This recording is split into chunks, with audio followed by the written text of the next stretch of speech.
시작합니다. 오늘부터 시편을 묵상합니다. 시편 73편 1, 2, 3절 말씀 보겠습니다.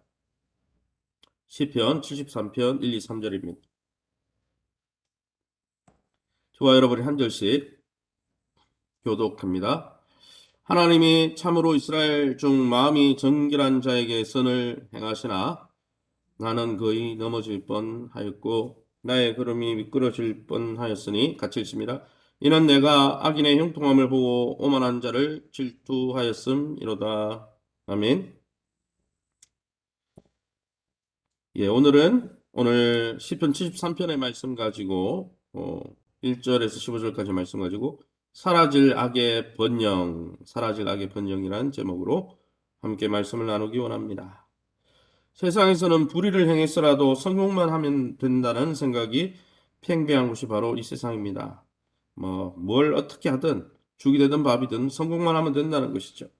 그러나 하나님은 그렇게 성공주의에 매달리는 자들이 아니라 하나님은 마음이 정결한 자를 찾으셔서 축복하신다는 사실이죠.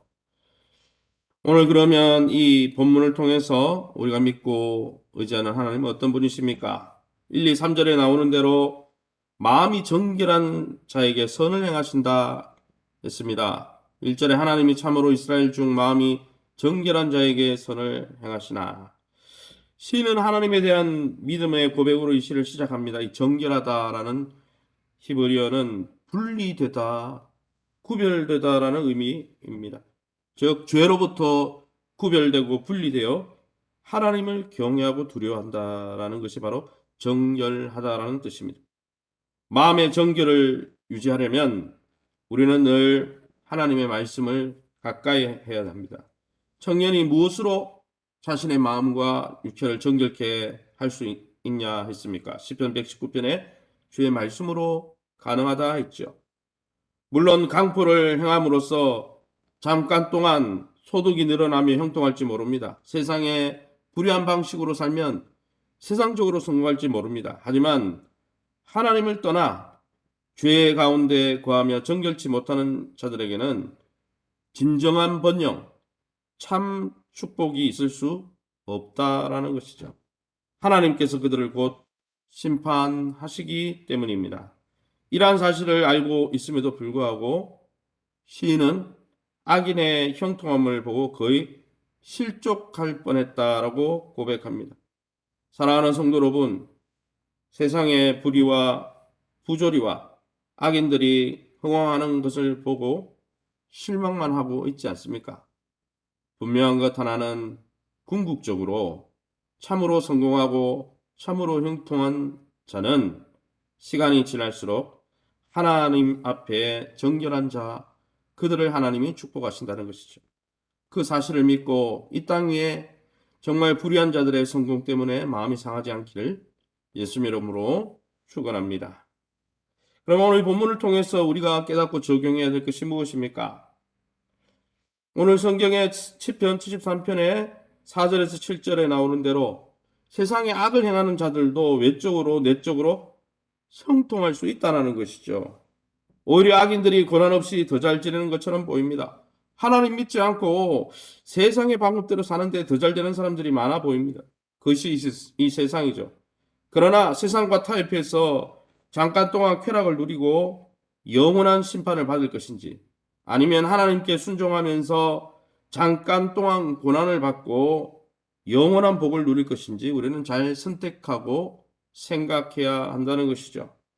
더불어서 불의를 행하는 사람들이 쉽게 성공하는 이 세상에서 예수 믿는 사람으로 신자로 살아간다는 일은 참으로 어렵다는 거예요. 목사님, 신명기 28장에는 나가도 복을 받고 들어와도 복을 받는데 왜 시편 73편에는 믿음이 있는 사람들이 오히려 고난을 받고 믿음 없는 사람들이 성공합니까? 세상은 두 가지 그래프죠. 시편 28편은 우리의 인생을 전체를 봤을 때, 끝까지 봤을 때 분명히 하나님을 믿고 신앙하는 사람들이 분명히 복을 받는다는 거예요. 궁극적으로 나가도 들어와도 복을 받는다는 거죠. 분명히 시간이 지나고 때가 지나면, 이 고난의 때가 지나면 하나님이 형통케 하실 것입니다. 그러나 그 인생의 일부분을 딱 잘라서 보면 이 세상을 살아보면 어떻습니까? 불의한 자들이 더 성공하는 것 같고 의인이 오히려 고난당하는 것 같습니다. 그래서 주님도 경건하게 살고자 하는 자는 또 말씀에 어떻습니까? 경건하게 살고자 하는 자에게 고난이 있고 복음과 함께 고난을 받으라라고 사도 바울은 십자가를 지라고 말씀한 것이죠. 그러나 그 십자가 고난은 이 땅에서 잠시 당하는 것뿐이라는 것이죠. 사랑하는 성도 여러분, 비록 성도로 신자로 살아가는 것이 어려운 이 시대이지만 아무리 상황이 힘들고 어려울지라도 신자로서 하나님께 속한 하나님의 자녀로서 날마다 우리의 심령을 새롭게 함으로 변화를 받아 하나님이 기뻐하는 뜻을 쫓아 끝까지 이 신앙의 길을 완주하며 영원한 하나님의 복락을 누리고 궁극적으로 하나님이 주는 놀라운 복을 복의 주인공들이 다 되시기를 예수님 이름으로 축원합니다. 이 시간에 우리 합심해서 기도하기 바랍니다.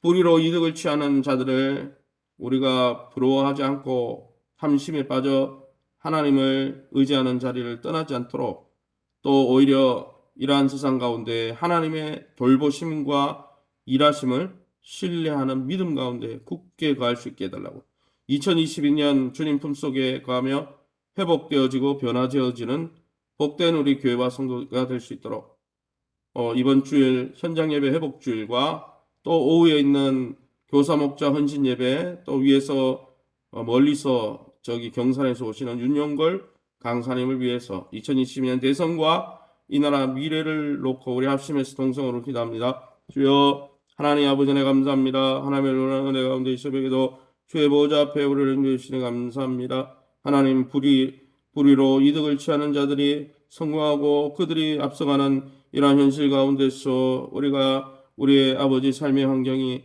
어렵고 잠시 고난 가운데 있다 할지라도 우리가 실족하거나 실망하지 않게 하시고 우리를 하나님 불기둥과 구름기도 인도하시며 만나 매출하기로 먹이시며 실족하지 않도록 우리를 지키실 하나님을 굳게 의지하며 그 믿음이 좌로나 우로나 흔들리지 않고 날마다 주를 향해 달려갈 수 있도록 우리의 믿음을 붙들어 주옵소서. 2022년 하나님 아버지 주님 품속 안에 거하며 날마다 주님의 날개 그늘 아래 주님의 임재 안에 거하기를 사모하면서 주님 주시는 회복과 변화를 경험하게 도와주시며 특별히 이번 주일 현장 예배 회복 주일을 통해서 아버지 공예배가 회복되게 하시고 공예배를 통해 하나님 주시는 놀라운 은혜를 경험하게 도와주시며 교사 목자 헌신 예배를 통해서 우리 교사들과 목자들을 사랑해 주시고 저들의 하나님 주신 사명들을 끝까지 잘 감당할 수 있도록 축복하시고 인도하시며 특별히 멀리서 오는 윤용걸 강사님 축복하시고 그 강의를 통해서 우리가 귀한 은혜를 나눌 수 있도록 은혜를 베풀어 주시고